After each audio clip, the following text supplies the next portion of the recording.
Book of Matthew chapter 3. We're continuing our discussion on the king that nobody wanted. And today we're going to be looking at Matthew chapter 3. And we're going to start out verses 4 through 17. Let's read what it says. John's clothes were made of camel's hair, and he had a leather belt around his waist. His food was locusts and wild honey. People went out to him from Jerusalem and all Judea and the whole region of the Jordan, confessing their sins as they were baptized by him in the Jordan River.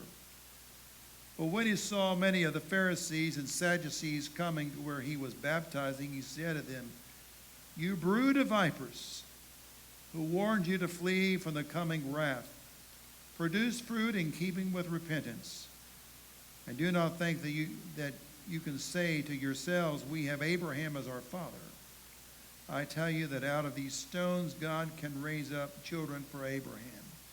The axe is already laid at the root of trees, and every tree that does not bear good fruit will be cut down and thrown into the fire. I baptize you with water for repentance, but after me will come one who is more powerful than I, whose sandals I am not fit to carry. He will baptize you with his Holy Spirit and with fire. His winnowing fork is in his hand, and he will clear the threshing floor, gathering his wheat into the barn and burning up the chaff with unquenchable fire."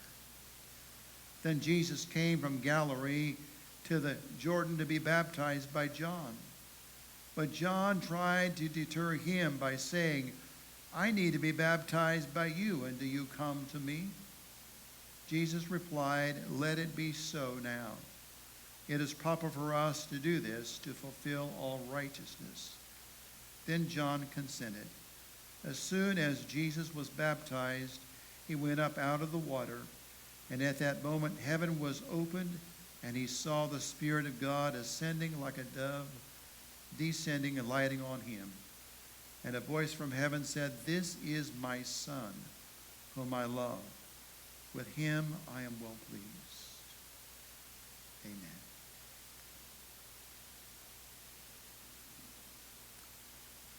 In 1956, which was the year I was born, President Dwight D. Eisenhower signed a bill that would allow the country to build an interstate system of highways that ever would change our lives. I remember going out to eat was a treat for us growing up. We didn't have a lot of money, but ever so often we would go to the Dog and Suds root beer stand in Seymour, have a tenderloin and a chocolate shake and some fries, and feel good about ourselves for a little while. That night we went out towards the east of town where they were building the Cloverleaf, which was going to connect Seymour to the interstate I-65.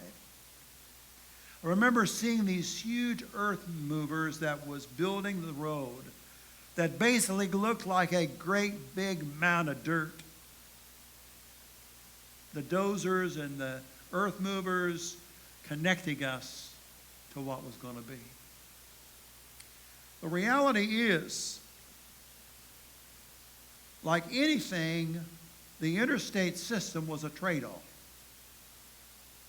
Just like Route 66, those of you who have kids and grandkids who know Lightning McLean and the Route 66 that would go from Chicago to the West Coast, the old communities that the interstates bypassed, and they basically died because they were built with other roads and other amusements.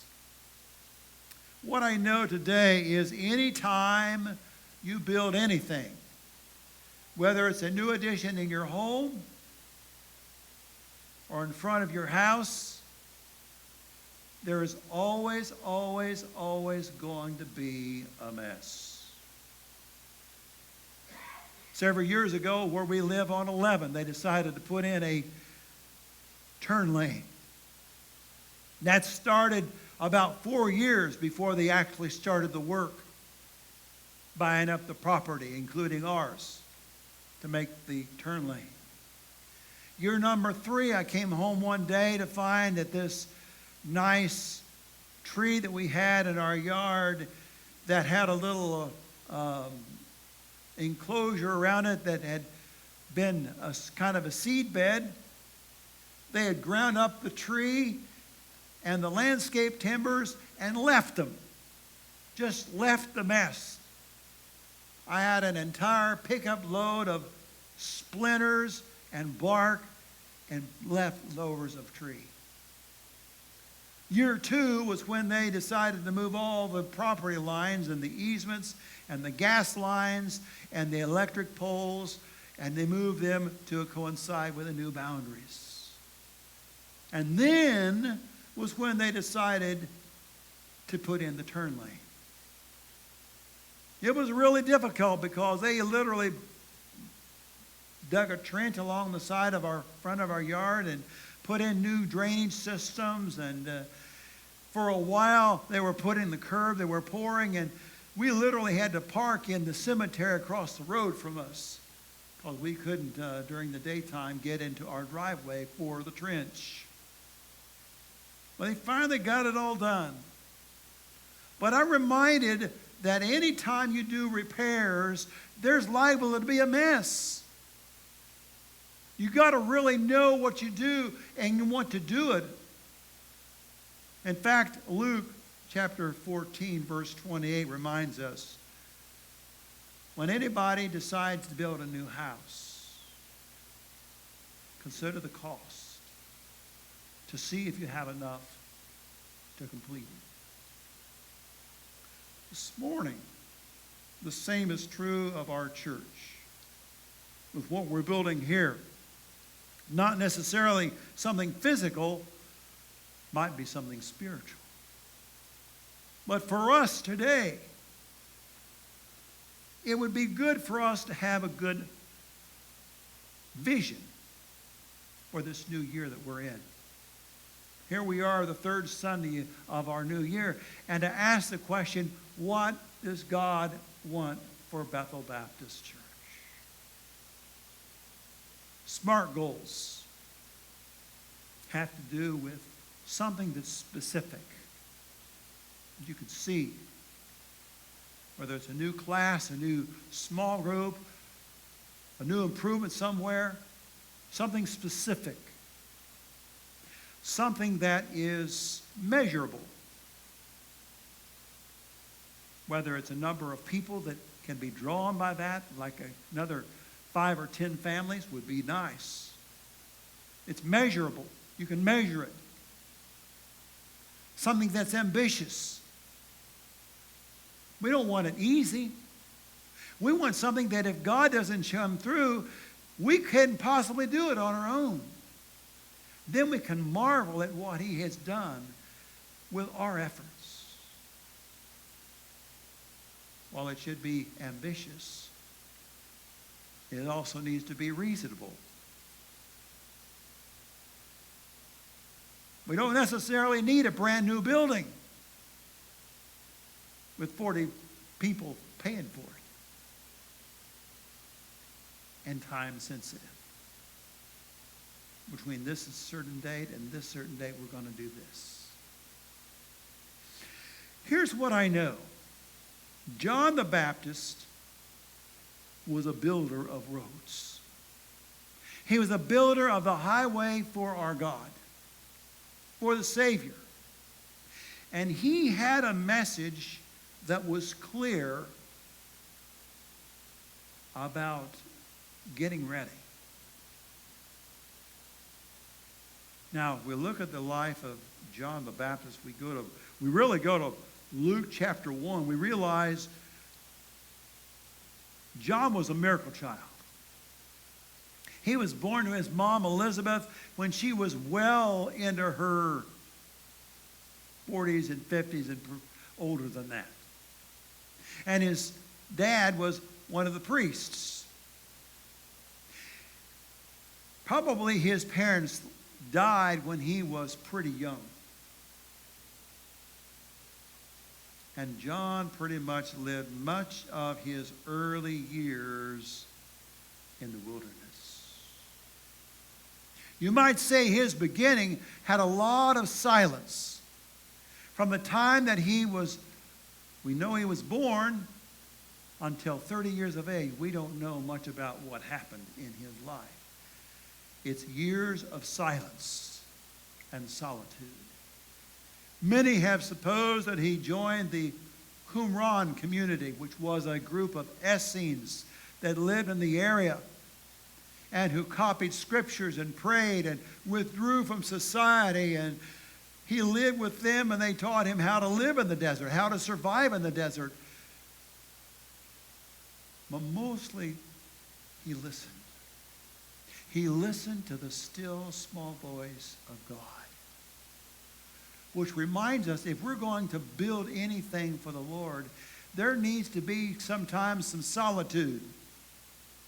Psalms 46 verse 10 reminds us, be still and know that I am God.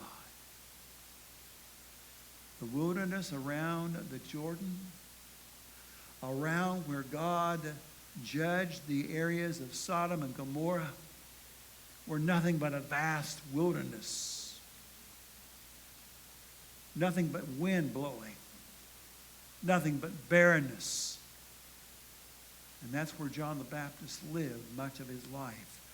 Listening, being still to know God. Listening and solitude is also good for meditating upon the Scriptures. A passage that I read earlier with the kids was the voice of Isaiah, chapter 40. Listen to what it says, a voice of one calling in the desert, prepare the way of the Lord. Make straight in the wilderness a highway for our God. Every valley shall be raised up, and every mountain and hill made low. The rough ground shall become a level place, and the rugged places a plain. And the glory of the Lord will be revealed, and all mankind together will see it. For the mouth of the Lord has spoken. He took his marching orders from Isaiah. But there was something else about John the Baptist this morning. He lived a simple life. A simple life is important for us when we think about it. Most of us, let's just say we like the comfortable life, don't we? Matthew chapter 3, which is our text, reminds us John's life was pretty simple. He had a leather belt around his waist, a leather robe on his shoulders, nothing extra, no extra suits of clothes. And his diet was like the diet of people that lived in the desert.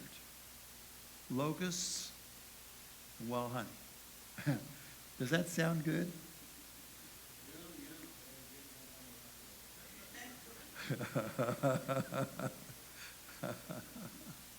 By the way, locusts are good for protein. You want to try them? Go visit your local bait shop, see if they got some, you know. But his entire life was all about a protest, about affluence, about the things of life that we think are important. Don't get me wrong, I like my indoor plumbing. I like electricity. I like my warm shower this morning. And on a day like today, a little bit of heat is kind of nice. But John the Baptist says, let's make sure we know what's really important. And John's message was a message, get ready. Get ready for Jesus that's coming. Get ready for the ministry of Jesus that's coming. To those that he preached to, verse 3 gives us what he was talking about. Repent, for the kingdom of heaven is near. And you know what? People who were desperate were coming out. They were getting ready. They were repenting of their sins. They were getting ready for the Messiah. They were getting ready. That wasn't the only people that drew a crowd. Some of the Pharisees and some of the Sadducees. Remember, the series we're in is the king nobody wanted. The Pharisees and the Sadducees, they also were there. Not so much to be baptized, not to be a part of the crowd. They were looking to see what was going to happen. They were concerned about John the Baptist and about his ministry and about this Messiah that would come, if he would fit their mold. John the Baptist had something to say about them too. He said, "You brood of vipers." That's not exactly one of those things where we gain friends and influence people in a positive way. What he was saying to them is, if you really want to repent, prove it. Bear fruit in keeping with repentance. John knew his place alongside Christ. He knew the significance of who he was. He said over and over and over again, there is coming somebody mightier than I. And I cannot even worthy to bend down and loosen his sandal. I understand, in his day, everybody walked everywhere. And they all had sandals on. So their feet would always be dirty with wherever they had walked through on the road. Be it a mud puddle, or the dust, or the dropping of animals. And when you came to a wealthy person's house, the slave met you at the door with a basin and a bowl, and he took the shoes off your feet and he washed your feet. The image of John before Jesus is, that's where I am in perpetuation and comparison with the one that is coming. I'm not even worthy to take off his shoes and wash his feet. That's who Jesus was to John.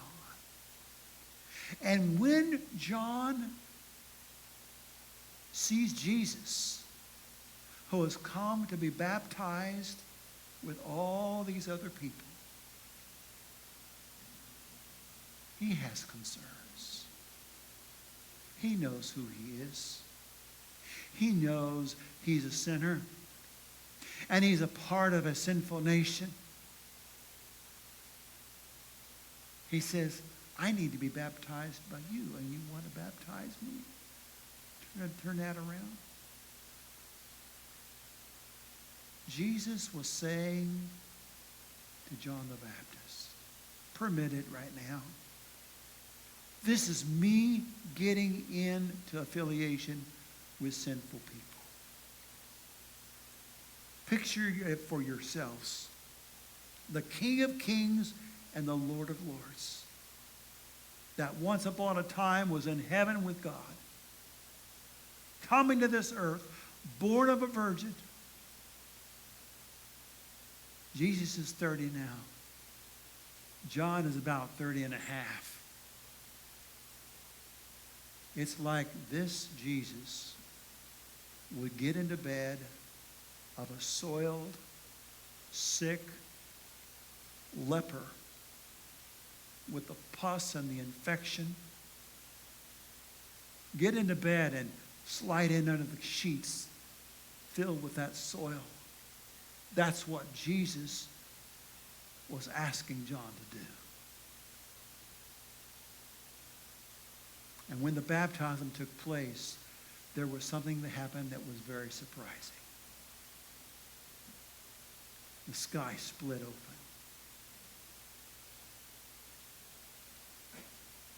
The Holy Spirit descended in the form of a dove and lit on Jesus' shoulders.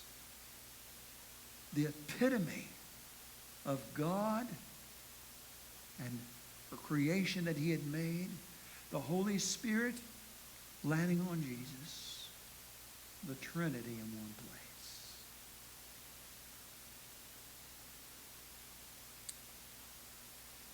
Here's the thing. What we need to do this morning, we've talked about this before, earlier last year. We need to move off of the throne of our lives that belongs to Jesus. Our heart throne. We need to move off of that throne and leave room for Jesus. We have a lot of things in our lives that all compete for number one as far as priorities, don't we? Our health, our faith, our family, our marriage, our jobs, our responsibilities, things that we have for our kids and our grandkids, and trying to keep up with all the schedules.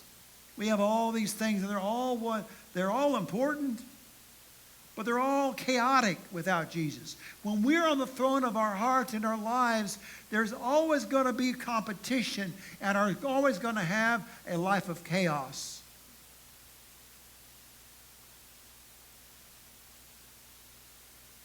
Jesus says in Matthew 6, verse 33, seek first the kingdom of God and his righteousness.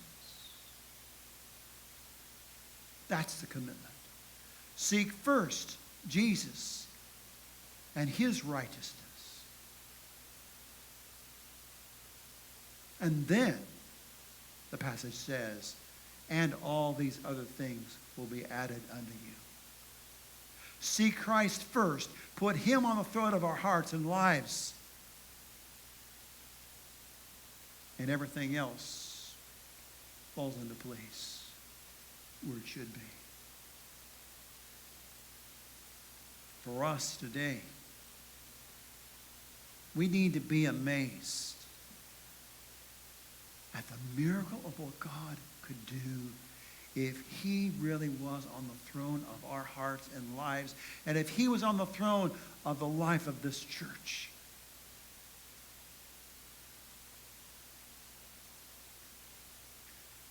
So many times we work so hard that at the end of our lives, what we make with our hands, what we drive for with our efforts, it amounts to material stuff. And it's stuff that matters to us.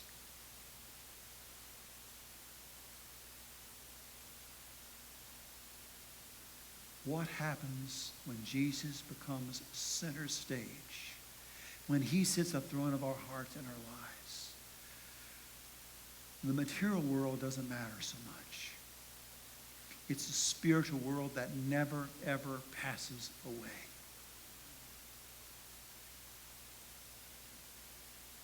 And then it's not what is pleasing to me that matters, but what is pleasing to Jesus.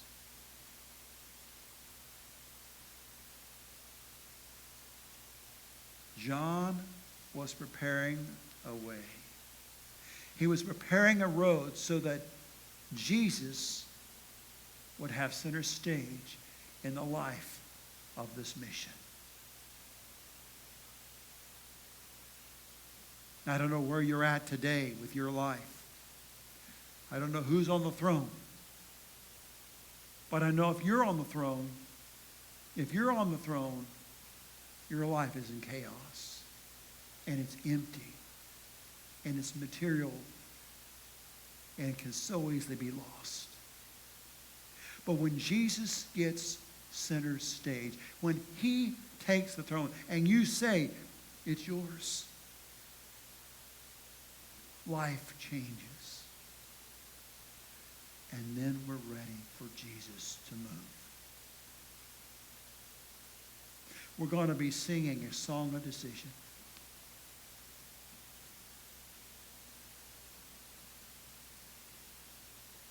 So who's on the throne of your heart and your life?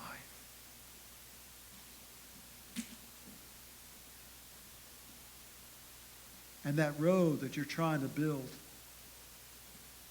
is it a highway for God? Or is it a highway for Bill Cordes or somebody else on this earth that, trust me, my life's a mess. I got a bad back this morning. We all have faults and flaws. Jesus, let's consider, will we give you the throne of our hearts and minds this morning? Let's sing.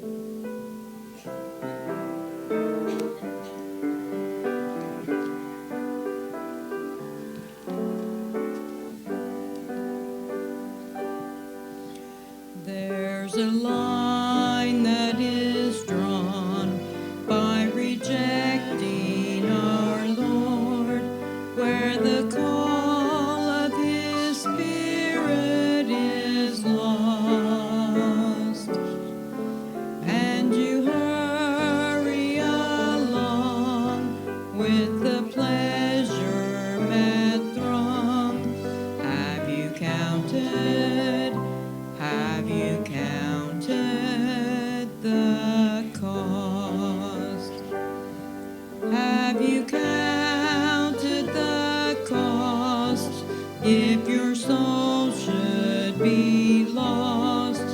Though you gain the whole world for your own, even now it may be that the line you have crossed. Have you counted? Have you counted the cost? You may barter your hope of eternity's morn, a moment of joy at the most, for the glitter of sin and the things it will win. Have you counted? Have you counted the cost? Have you counted the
Lord Jesus, this morning today, as we crown you the King of Kings and the Lord of Lords, may you use us. May you help us to build a road so that others can find you in the works and the words of our lives. In Jesus' name we pray. Amen.